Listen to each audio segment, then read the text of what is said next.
संसार के सार में मनुष्य का जो स्वरूप है उसको अभिव्यक्त करने की जो शक्ति प्राप्त हुई है, उसी का ये शिरोधार्य मंच।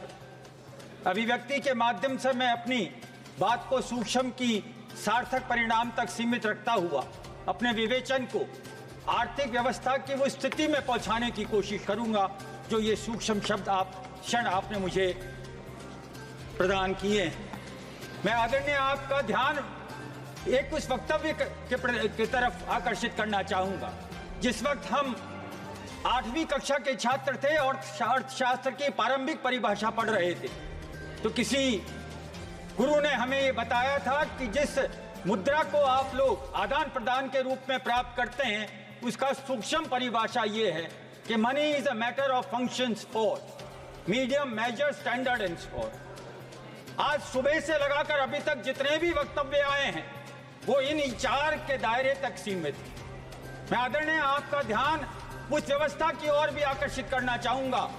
आपके इस आसन के ठीक पास में एक न्याय के मूर्त रूप में एक ऐसी चीज विद्यमान है जिसको हम न्याय कहते हैं। आदरणीय, न्याय कानून से परे है।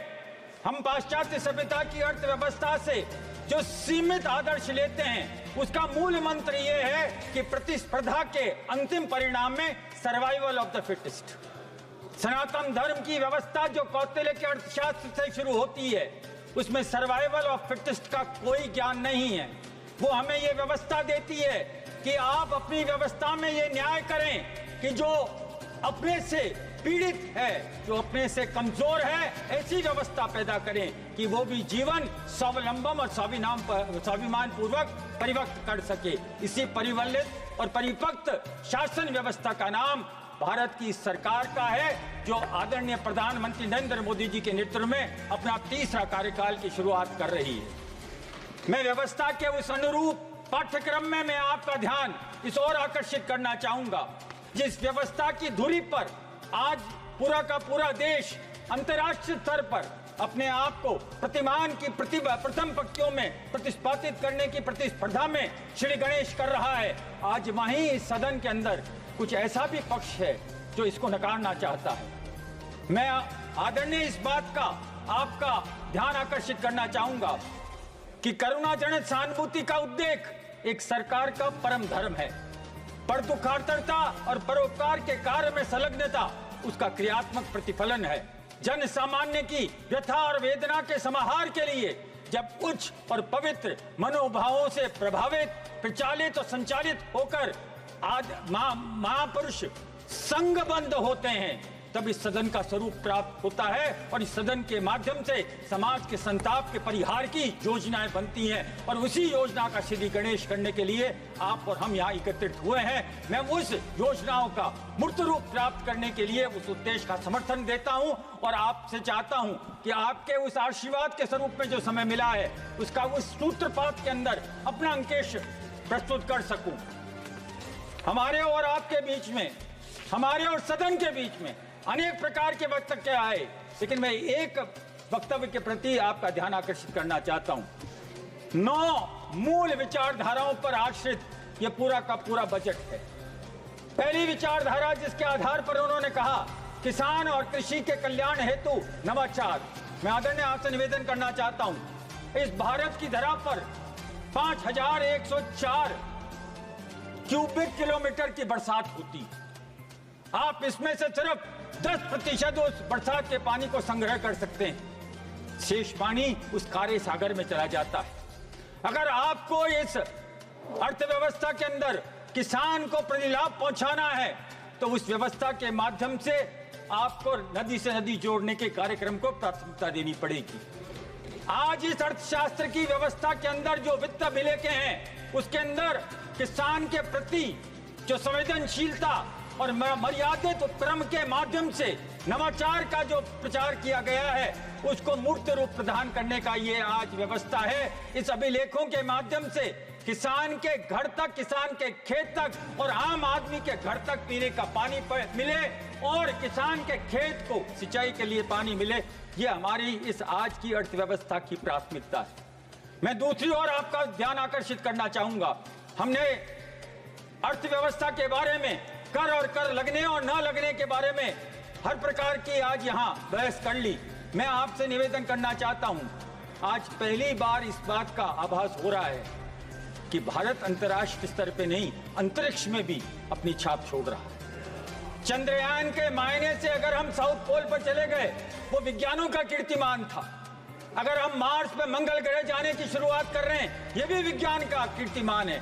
जब हमने स्पेस की पहली कॉमर्स के रूप में, जब स्पेस को कॉमर्स के रूप में इस्तेमाल करने के लिए स्पेस की 2023 नीति लाई, तो पहली बार ऐसा महसूस हुआ कि भारत एकमात्र ऐसा देश है जो अंतरिक्ष के अंदर अगर सैटेलाइट स्थापित कर सकता है, तो जो इकोनॉमिक मापदंडों के आधार पर स्थापित कर सकता है। जितना एक हॉलीवुड की सिनेमा बनाने में पैसा लगता है, उतने में तो भारत एक सैटेलाइट स्थापित कर सकता है। ये इकोनॉमिक फोरम के उस मानचित्र, मस्तिष्क का मानचित्र है जो पूरे के पूरे संसार को अचंभित कर देता है कि जो 100 रुपए की चीज है या 100 रुपए के काम का जो मापदंड होता है, वो यहाँ 10% मानव संपदा के आधार पर प्रतिपादित हो सकता है।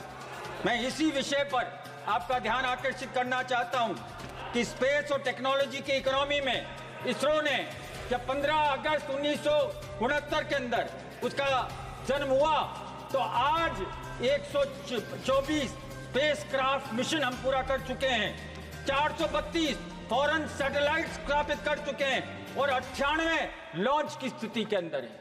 आदरणीय, हमारी पूरी अर्थव्यवस्था के अंदर जब से स्पेस के लिए हमने नीति बनाई है, हमारे DPIIT के पास में $124 मिलियन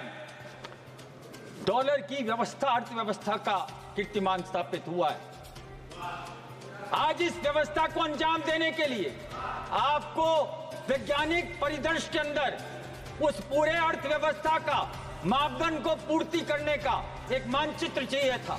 आज इसी मानचित्र के आधार पर आपका ये आज का जो बजट है, वो आपको उस और अग्रसर करता है। मैं ये नहीं कहता कि संपूर्ण मानचित्र ब्लूप्रिंट रातों रात बन गया। सभी वर्गों का और सभी सरकारों का इसमें समय समय पर योगदान रहा है, लेकिन ये दृष्टि और ये विजन वर्तमान सरकार का है, इसलिए इसका परिणाम और पारितोषिक भी इसी सरकार को जाता है। ये मेरा आपसे निवेदन है।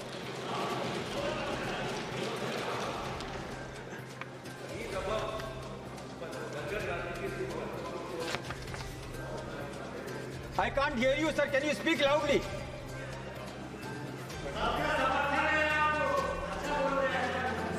मैं इसके लिए आभारी हूं और मैं आभारी सदन का भी हूं कि यहां मेरा पहली बार इस सदन में आने का मुझे सौभाग्य प्राप्त हुआ है और जिस प्रकार की आप लोगों का सहयोग मुझे मिल रहा है, मैं नतमस्तक होकर उसका अभिनंदन भी करता हूं और स्वागत भी करता हूं। आदरणीय, मैं सदन से यह भी निवेदन करना चाहूंगा कि जिस प्रकार की अर्थव्यवस्था में आप और हम संसार के साथ प्रतिस्पर्धा कर रहे हैं, उसमें एक बात का ध्यान रखना चाहिए। हमने मानवीय उस चरित्र को प्रतिपादित करने में भी क्षमता होनी चाहिए। जो दुर्लभ परिस्थितियां हैं, उसको सुलभ बनाने का क्या हमारे पास में मानचित्र है। आदरणीय, आज हम ऊर्जा की व्यवस्था के अंदर आत्मनिर्भर होने की बात कर रहे हैं। आज इस दस्तावेज के आधार पर यह बात मालूम पड़ती है कि न्यूक्लियर एनर्जी के अंदर हम छोटे प्रकार के भारत न्यूक्लियर प्लांट लगाने जा रहे हैं, लेकिन मैं ध्यान आकर्षित करना चाहता हूं, इसके अंदर प्राइवेट लोग भी आएंगे जो निवेश करना चाहेंगे, ऐसा इसमें लिखा है। लेकिन ये बात आपको ध्यान होनी चाहिए, सदन को ध्यान होनी चाहिए। 1962 के एटॉमिक एनर्जी के एक्ट के उपरांत जब 1981 के अंदर मिकोनी कमेटी ने ये कहा कि एक इंडिपेंडेंट रेगुलेटर होना चाहिए, तो AERB के नाम से आपने रेगुलेटर पैदा किया। लेकिन वो रेगुलेटर सेक्शन 27 के माध्यम से आता है। 16, 17 और 23 जो एटॉमिक एनर्जी का एक्ट है, वो उसको स्वायत्तता प्रदान नहीं करता, अधिकार तो प्रदान करता है। इसलिए अगर न्यूक्लियर एनर्जी को व्यवस्थित करना है, प्राइवेट प्लेयर्स आएंगे, जो न्यूक्लियर सिविल लायबिलिटी के अंदर कोई भी विवाद आएगा, तो आपके पास में, अगर आपके इस रेगुलेटर के पास में स्टैट्यूटरी अथॉरिटी नहीं होगी तो अंतर्राष्ट्रीय स्तर का कोई भी व्यक्ति उस पर प्रश्न लगा देगा। ये मेरा निवेदन आपको करना चाहता हूं। मैं आपका ध्यान अर्थव्यवस्था के 7 बजे माननीय सदस्य। आप फरमाएं तो मैं तो कंक्लूड कर दूंगा sir. I don't disobey any sort of order from anywhere. मैं अपनी इस बात को, अगर आप निवेदन आप फरमा रहे हैं तो मैं एक उदाहरण देकर आपको अपने बात को समाप्त कर देता हूं। बहुत सी यहाँ आशंकाएं व्यतीत करी गई कि अर्थव्यवस्था की इस व्यवस्था के अंदर बाहर से हमारे पास में निवेश नहीं आ रहा। मैं तो आदरणीय सिर्फ एक ही देख रहा था, जब से भारत के सरकार की सिक्योरिटीज को जेपी मॉर्गन के एक इमर्जिंग बॉन्ड इंडेक्स में स्थान मिला है। सर, आज की तारीख में $25 बिलियन हमारे निवेश में आ गया है और लिस्टिंग होने के अंदर अंदर एक हफ्ते के अंदर $10 बिलियन आ गया था। बाहर के बैठे हुए व्यक्ति को आज भी भारत में निवेश करने के लिए पूरी की पूरी जिज्ञासा है और यहाँ का प्रतिपक्ष ये बात कहता है कि यहाँ की अर्थव्यवस्था सही नहीं है। इससे बड़ा और क्या सत्य हो सकता है कि जहाँ बाहर से व्यक्ति भारत में पैसा लगाने को तैयार है। इस भारत की अर्थव्यवस्था में मूल रूप से वर्तमान सरकार का जो अपना विजन है उसको हम ही ने नहीं, पूरे अंतर्राष्ट्रीय स्तर पर इस संसार ने स्वीकार किया है। मैं यही बात कहते हुए अपनी बात को विराम देता हूं। जय हिंद, जय भारत। सभा की कार्रवाई कल बुधवार दिनांक 7 अगस्त 2024 को प्राप्त 11 बजे तक के लिए स्थगित की जाती है।